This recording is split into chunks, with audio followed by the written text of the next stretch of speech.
तो आदाब, नमस्कार, गुड इवनिंग, सत श्री अकाल। एक बार फिर आप तमाम लोगों का स्वागत है। उम्मीद है पूरी फैमिली अच्छी होगी। दिल्ली में एक सरकारी अफसर महेश कुमार, उम्र 42 साल, ASI, archaeological survey of India, पुरातत्व विभाग, जो हमारे तमाम प्राचीन पुरानी चीजों की जो खोजबीन करती है। जैसे आपको अभी न्यूज में चल रहा था, पता होगा आपको कि वाराणसी बनारस में एक मस्जिद की पहले ये मंदिर, उसके लिए कोर्ट ने कहा कि भाई इनको बोलो आर्कियोलॉजिकल सर्वे वालों को कि खुदाई करें और सच्चाई पता करें, कितना साल पुराना है, मंदिर है, मस्जिद है। तो ऐसी सारी चीजें या फिर ऐसी जो चीजें होती हैं जो इतिहास से जुड़ी हुई, वो सारा काम अपनी एएसआई करती है, यानी कि आर्कियोलॉजिकल सर्वे ऑफ इंडिया। तो इसी एएसआई में, भारतीय पुरातत्व विभाग में, एक सर्वेयर थे अफसर। सर्वेयर जो सारे सर्वे करते हैं इन सारी चीजों की, सारा पता लगाते हैं सच्चाई क्या है, कितना पुराना है, इसका इतिहास क्या है। तो उसी आर्कियोलॉजिकल सर्वे ऑफ इंडिया में महेश कुमार, उम्र 42 साल, एक सीनियर अफसर, सीनियर सर्वेयर के तौर पर काम कर रहे थे। 28 अगस्त शाम को छुट्टी होने के बाद वो अक्सर अपने घर चला जाते, लेकिन 28 अगस्त की शाम हो गई, रात हो गई, महेश कुमार घर नहीं पहुंचे। अब उनके भाई मनीष कुमार, उन्होंने पता किया, तमाम दोस्तों से पता किया, और ऐसा कभी हुआ नहीं कि वो बिना बताए हुए घर न लौटे। तो हर एक से, उनके कुलीग से बातचीत की गई तो पता चला कि नहीं, ऑफिस के बाद किसी ने देखा ही नहीं, और वो रूटीन था उनका घर जाना। तो रात होने लगी, दिल्ली जैसा शहर, घर वालों को चिंता सताई। घर वालों ने सीधे जाकर पुलिस स्टेशन में रिपोर्ट लिखा दी कि ऐसे ऐसे महेश कुमार वो आज दफ्तर के बाद से गायब है। अब चूंकि एक एसआई के सर्वेयर का मामला था और ये बड़े सारे ऐसे प्रोजेक्ट्स को देखते हैं ये लोग, तो पुलिस ने रिपोर्ट लिखी। इसके बाद तफ्तीश शुरू की। पहले तो परिवार वालों से ही पूछा सारी चीजें। नेक्स्ट डे 29 अगस्त को अब पुलिस की टीम दफ्तर पहुंची कि कहीं कुलीग से कुछ जानकारी मिले, कोई झगड़ा हो, कुछ और चीज हो। तमाम लोगों से पूछताछ की, कोई सबूत नहीं, कोई क्लू नहीं। अब इधर 2 दिन बीत गया, कोई जानकारी ही नहीं मिल रही है, और उधर मोबाइल तो पहले ही दिन से बंद है। तो अब पुलिस ने मोबाइल का लोकेशन खंगाला तो पता चला फरीदाबाद दिखाई दे रहा है 28 तारीख को। घर वालों से पूछा फरीदाबाद में कोई रहता, उन्होंने कहा नहीं, हमारा तो कोई नहीं रहता, गाड़ी गायब। अब इस दौरान में तफ्तीश जारी थी। तब तक एक सरोजनी नगर, दिल्ली में बड़ा मशहूर है सरोजनी नगर मार्केट, वहां के किसी लोकल पुलिस ने खबर दी कि एक लावारिस कार खड़ी हुई है। अब वो कार, चूंकि दिल्ली के सब थाने में पता चला कि कौन सी कार है, तो मालूम हुआ कि ये उन्हीं महेश कुमार जी की कार है। अब घर वाले भी परेशान कि उनकी गाड़ी सरोजनी नगर में कैसे, लोकेशन दिखाई दे रहा है फरीदाबाद में। मामला अजीब उलझा हुआ, दफ्तर से भी कोई जानकारी नहीं मिल रही, पुलिस तमाम तफ्तीश कर रही है। फिर से पुलिस ने तय किया कि वो आर्कियोलॉजिकल सर्वे ऑफ इंडिया के उस दफ्तर में जाएंगे और फिर तमाम लोगों से पूछताछ करेंगे। अब सारे लोगों से फिर से पूछताछ कर रहे हैं। इसी बीच में एक अजीब चीज पता चली। मोबाइल तो गायब है महेश कुमार का, लेकिन उनका व्हाट्सएप पे एक स्टेटस लगा हुआ था, और वो स्टेटस था कि 65 लाख रुपए मेरे ऊपर कर्ज है और मैं कोई परेशान ना हूं, मैं सभी को ये पैसे वापस लौटा दूंगा, मेरे घर वालों को कोई तंग ना करे और मैं जल्द ही लौटाऊंगा। ये व्हाट्सएप स्टेटस घर वालों ने भी देखा और पुलिस को भी बताया। अब इस स्टेटस को देख के घर वालों को शक हुआ। उन्होंने कहा कि उनका भाई कभी ऐसा और इतने कर्ज में तो था नहीं, नॉर्मल जिंदगी जी रहा था, और इस तरह के स्टेटस बेतुके उसने इससे पहले कभी लगाए नहीं। तो अब ज्यादा डर सताने लगा कि यह मामला कुछ साजिश गहरी है। तो पुलिस टीम ने भी इस स्टेटस को देखा और दोबारा एएसआई के दफ्तर में जाकर तमाम लोगों से पूछताछ करनी शुरू कर दी। अब सभी से एक एक करके पूछताछ हो रही कि 28 अगस्त को कौन कहाँ था, किसकी क्या ड्यूटी थी। जितने भी कुलीग थे, सीनियर जूनियर, सबसे बात करने लगे। इसी पूछताछ के दौरान अचानक एक उसी दफ्तर में एक क्लर्क जिसका नाम अनीस, अब पुलिस ने उससे पूछताछ की कि अच्छा तुम बताओ 28 को कहाँ थे। फिर ये भी पता चला कि अनीस और महेश बड़े खुले हुए थे, हालांकि वो अफसर टाइप के थे ये क्लर्क, लेकिन फिर भी। तो बोला साहब मैं तो यहीं था और शाम को साहब यहाँ से चले गए थे। हाँ, उन्होंने जाते हुए मुझे अपनी गाड़ी दी थी, गाड़ी की चाबी दी थी। तो पहली चीज उसको पता चला कि गाड़ी की। उन्होंने कहा अच्छा, तो बाकी उसने कहा बाकी साहब उसके बाद ना मुझे पता है, ना कोई जानकारी है, ना मेरी बात हुई। तो पुलिस ने फिर उससे दूसरे तरीके से पूछा। उसने कहा कि अच्छा ये बताओ कैसे इंसान थे, क्या थे। तो उसने कहा साहब वो पैसे लेके सरकारी नौकरियां लगाते थे, कई लोगों से उन्होंने पैसे ले रखे थे और करीब 65-67 लाख। लेकिन फिर उन्होंने अभी हाल में मुझे बताया था कि उनका 67 लाख रुपए जो लोगों से लिए थे नौकरी लगवाने के लिए सरकारी, वो कोई लेकर भाग गया। तो बड़े परेशान थे।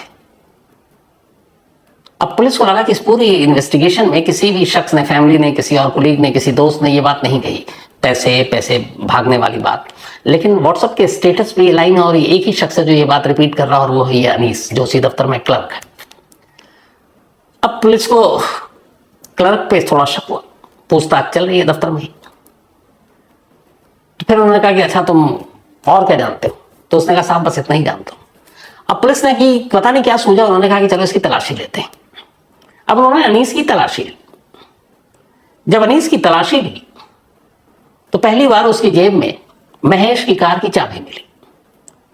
और यहां पे जो मैंने आपको शुरू में बताया था कि उसने बताया कि गाड़ी की चाबी दी थी, वो उस वक्त नहीं बताया था, वो इस वक्त की बात, अभी तक बताया नहीं था उसने। तो तलाशी के दौरान महेश की कार की चाबी अनीस की जेब से निकल गई। अब जैसी वो चाबी हाथ में आई, पुलिस ने पूछा, उसने बताया कार की चाबी है। अब पुलिस को डाउट हो गया, वो घबराने लगा, बोला नहीं साहब मैं फिर भी नहीं, ये वो। तो पुलिस ने कहा कि ठीक है कोई इशू है नहीं, सीसीटीवी फुटेज निकालते हैं, यहां से लेके तुम्हारा उस रात तक घर तक जहां तक गए हो तुम, सारी चीजें पता चल जाएंगी। उसे लगा मामला गड़बड़ है। फिर उसने कहानी सुनाई। कहानी क्या सुनाई? पूरा इकबाल जुर्म किया, बताया कि उसने क्या कैसे क्यों।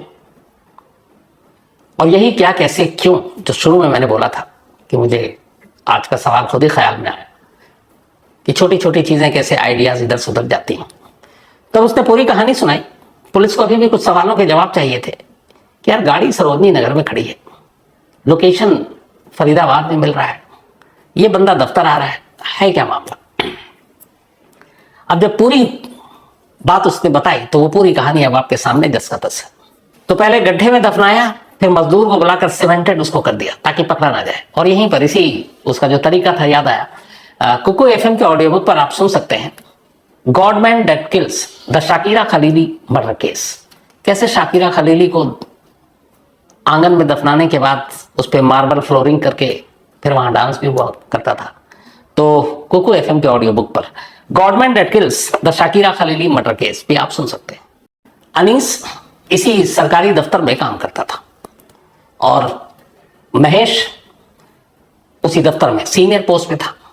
अनीस के दफ्तर में ऐसे बहुत सारे दफ्तर में करप्ट भ्रष्ट सरकारी लोग भी होते हैं, नौकरी के नाम पे पैसे लेते हैं, रिश्वत लेते हैं।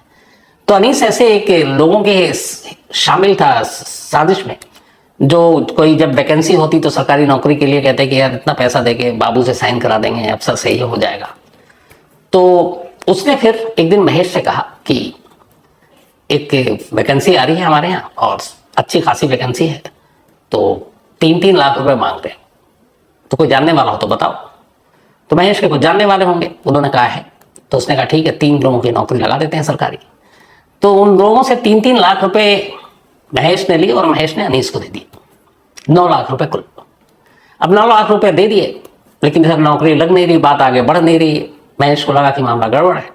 अब उसने अनीस को वो पैसे वापस करने के लिए कहा। इस दौरान में अब चूंकि इन दोनों की दोस्ती भी हो गई थी, सीनियर और जूनियर होने के बावजूद सब कुछ, तो अनीस की एक गर्लफ्रेंड थी। अच्छा, दोनों जब पैसे दिए तो पार्टी वार्टी भी होती थी। तो उस गर्लफ्रेंड पे अब महेश की नजर थी और कई बार अनीस की गैर हाजिरी में, उसके अनजाने में महेश उसकी गर्लफ्रेंड को घुमाने ले गया।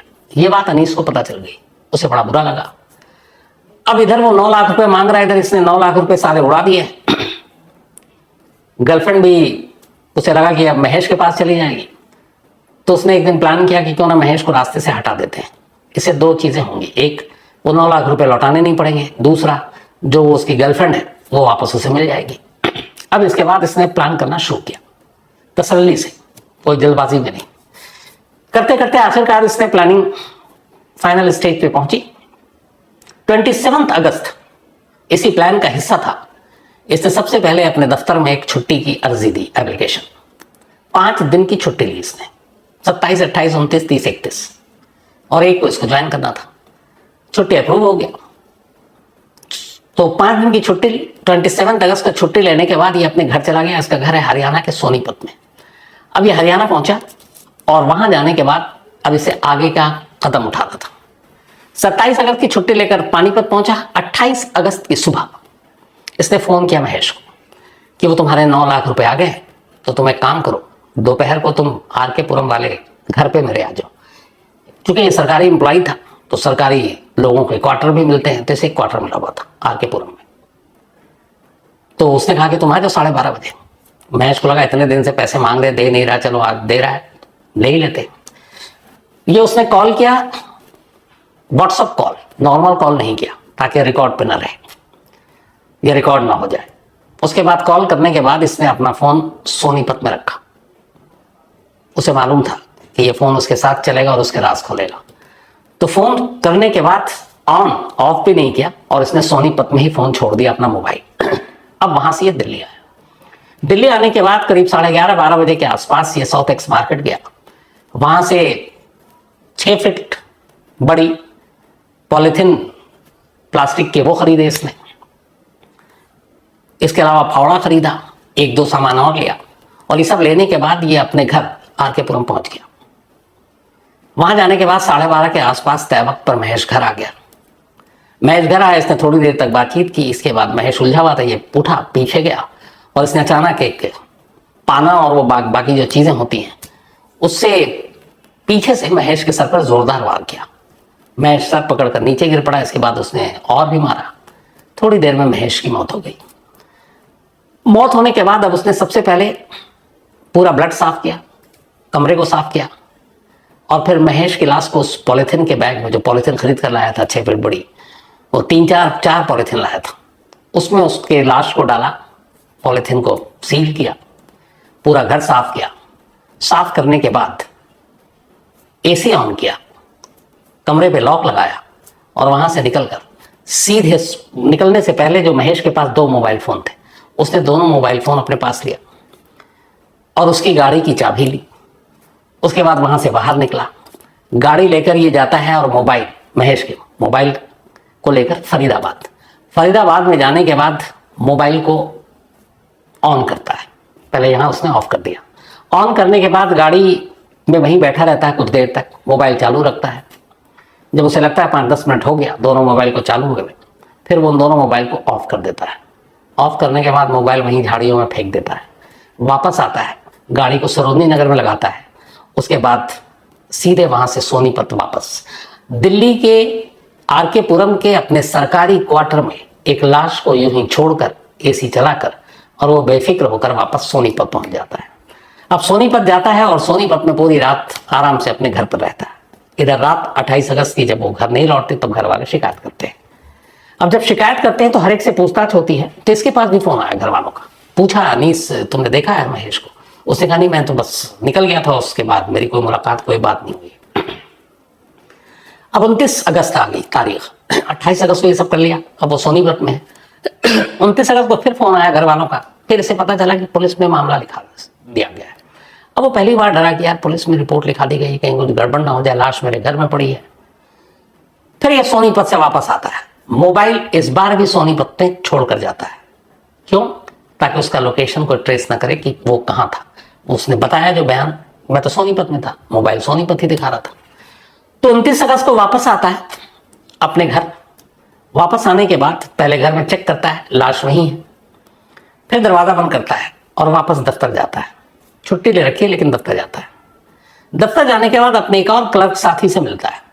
उस क्लर्क साथी का भी एक क्वार्टर था, क्योंकि वो भी उसी सरकारी दफ्तर में था, लेकिन वो क्वार्टर खाली रहता था क्योंकि वो अपनी फैमिली के साथ कहीं और रहता था। उस क्वार्टर में कुछ मरम्मत के काम होने थे तो वो खाली रहता था। और उस क्वार्टर में कई बार पहले इन लोगों ने बैठकर पार्टी की थी, तो उसे पता था इस क्वार्टर में कोई है नहीं, फैमिली वाले है नहीं, कोई आता जाता ही नहीं है और वो खाली रहता है, कभी कभी पार्टी के लिए इस्तेमाल होता है। तो ये दफ्तर गया वापस और अपने उस क्लर्क साथी से कहता है यार मुझे तेरी चाबी चाहिए, क्योंकि पहले भी कई बार चाबी ले चुका था तो उसे भी कोई डाउट नहीं होता है, वो अक्सर देता भी रहता था। उसने चाबी दे दी। ये चाबी लेकर वापस गया। वापस जाता अपने घर के पास एक चाबी बनाने वाले के पास और उससे कहता है ये चाबी इसकी डुप्लीकेट की बना दो। वो डुप्लीकेट चाबी बना देता है। ये वापस फिर दफ्तर जाता है, असली चाबी अपने क्लर्क साथी को दे देता है। अब उसकी डुप्लीकेट इसके पास है। वापस अपने घर जाता है आर के पुरम। वहां जाने के बाद इंतजार करता है रात। जब अंधेरा होता है और वो क्वार्टर के आसपास भी सन्नाटा था, उस लाश को बाहर निकालता है, अपनी कार के डिग्गी में डालता है। कार के डिग्गी में डालने के बाद अब उस लाश को ले जाकर उस क्वार्टर के सामने रोकता है, जो क्वार्टर उसके उस क्लर्क दोस्त का है जो खाली पड़ा हुआ है। वहां जाने के बाद डुप्लीकेट की से उस क्वार्टर का दरवाजा खोलता है, चारों तरफ देख लेता, कोई है नहीं। फिर डिग्गी से लाश निकालता है, लाश को उस क्वार्टर के अंदर ले जाता है घर में। उस क्वार्टर के आंगन की तरफ मट्टी और गड्ढे थे और पानी वानी भी जमा हो जाता था क्योंकि लोग रहते नहीं थे। अब फावड़ा भी इसने खरीदा था, कार से फावड़ा लाता है, उस आंगन का उसे पूरा नक्शा मालूम था। वहां वो गड्ढा करना शुरू कर देता है बेहद खामोशी से, ताकि आसपास किसी को आवाज भी ना जाए। अकेले गड्ढा खोदता है। जब उसे एहसास हो जाता है कि अब इतना गहरा हो चुका है कि इसमें एक लाश को छुपाई जा सकती है, फिर वो लाश उठाता है, उस पॉलिथिन में जो लाश लिपटी थी उसको उस गड्ढे में डालता है, गड्ढा बराबर करता है। ये सब कुछ करने के बाद फिर दरवाजा बंद करता है, गाड़ी में बैठता है, वापस सोनीपत चला जाता है। 28 को मर्डर किया, 29 को आया, 29 को फिर लाश को एक जगह से दूसरी जगह शिफ्ट किया, गड्ढे में डाला, वापस चला गया सोनीपत। अब पूरी रात फिर सोनीपत में, लेकिन उसे एहसास है कि उसने गड्ढे में लाश डाली है। उसे ये भी एहसास है कि कई बार उसका क्लर्क साथी भी रहता तो कोई नहीं है, लेकिन कई बार चला जाता है, कोई पार्टी या कुछ और करने जाते होंगे। तो उसे लगा गड्ढा देखकर कुछ शक हो सकता है। ये फिर 30 तारीख को लौटता है सोनीपत से, फिर आता है, मोबाइल अपना वहीं सोनीपत में छोड़ता है। वापस आने के बाद अब वो उसी घर में पहुंचता अपने उस साथी के जहां पे इसने गड्ढे में लाश दफनाई है। देखता गड्ढा वड्ढा सब ठीक है। इत्तेफाक से कुछ काम कराना था उसके साथी को, और वो जो आंगन में मैंने बताया कि पानी जमा हो जाता था, तो उसने इसको बता रखा था कि यार इस पे प्लास्टर और ये कराना है। अब ये जाता है एक मजदूर के पास, उसको बुला कर लाता है, कहता है यार यहाँ पे ये पक्का करना है सीमेंट से। वो भी आ जाता है, 12,000 में 1.5 टन डन होती है, वो 10,000 रुपये ही देता है। उसके बाद वो पूछता भी है आप क्यों करा रहे हो पक्का, तो कहता पानी जमा हो जाता है। उसके बाद पूरे उस गड्ढे को सीमेंटेड प्लास्टर करके बराबर कर देता है, पैसे देता है, शाम को वापस चला जाता है। तो 28, 29 और ये 30, 3 दिन हो गए। इधर पुलिस तफ्तीश कर रही थी, लेकिन फिर 31 और 1 पुलिस तफ्तीश करती रहती है। 2 तारीख को, 2 सितंबर को फिर वो पकड़ा जाता है, और उसके बाद ये सारी चीजें तफ्तीश में सामने आती हैं। अब जब पुलिस उससे सारी ये इन्वेस्टिगेशन करती है और पूछती है कि तुमने ये बारीक बारीक चीजें कहां से, तो उसने कहा कि मुझे ये पता था कि मोबाइल लोकेशन बताता है, मुझे ये पता था कि मैं कहां पर हूं, इसकी चुगली मोबाइल खा सकता है। तो ये सारी चीजें इतनी देखी पढ़ी सुनी कि मैंने हर चीज के बारे में पहले तय किया था कि मैं एक परफेक्ट मर्डर करूंगा और पकड़ा नहीं जाऊंगा।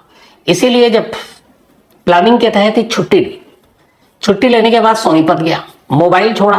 अब अगले जब भी दिल्ली आया मोबाइल छोड़कर आया, तो मेरी हर दिन मौजूदगी सोनीपत में। बयान देने के लिए तो कोई भी झूठा गवाह आ जाएगा, लेकिन जो इलेक्ट्रॉनिक्स एविडेंस है मोबाइल का, वो बार बार बता रहा है कि मैं सोनीपत में, जबकि नहीं हूं क्योंकि उसका मोबाइल वहां है। ठीक उसी तरह इसने कि पुलिस लाश यहीं दफनाए आर के पुरम में, लेकिन पुलिस ढूंढेगी इसको फरीदाबाद की तरफ। क्यों? क्योंकि उसने महेश के मोबाइल को ऑन किया जाकर फरीदाबाद में। लास्ट लोकेशन अब वही हो गया। इससे पहले का लास्ट लोकेशन था साउथ दिल्ली आर के पुरम, लेकिन वहां उसने मोबाइल बंद ऑन था, फिर बंद किया, और उसके बाद ऑन किया वापस जाकर फरीदाबाद में। 5-10 मिनट तक वो मोबाइल ऑन करके बैठा रहा, सिर्फ इसलिए उसे मालूम नहीं था कि कितने देर के बाद लास्ट लोकेशन कैच होता है एक मोबाइल से। तो उसने कहा 10-15 मिनट बहुत होता होगा। 10-15 मिनट तक मोबाइल ऑन करके दोनों बैठा रहा, और जब उसे यकीन हो गया कि अब ठीक है ये लास्ट लोकेशन, फिर उसने मोबाइल ऑफ किया, फेंका, गाड़ी ले जाकर सरोजनी नगर में खड़ी कर दी। हर चीज खुद, लाश कहीं और। तो हर चीज एक दूसरे से जुदा, हर चीज एक दूसरे से अलग। लेकिन वही है कि कातिल कत्ल से पहले हमेशा यही, हर जुर्म में यही होता है कि हर मुजरिम ये सोचता है कि ये फुल प्रूफ प्लान है, पकड़ा नहीं जाऊंगा, पुलिस मुझ तक नहीं पहुंचेगी, और हर बार वो गलत साबित होते हैं और पकड़े जाते हैं। तो ये थी आज की कहानी।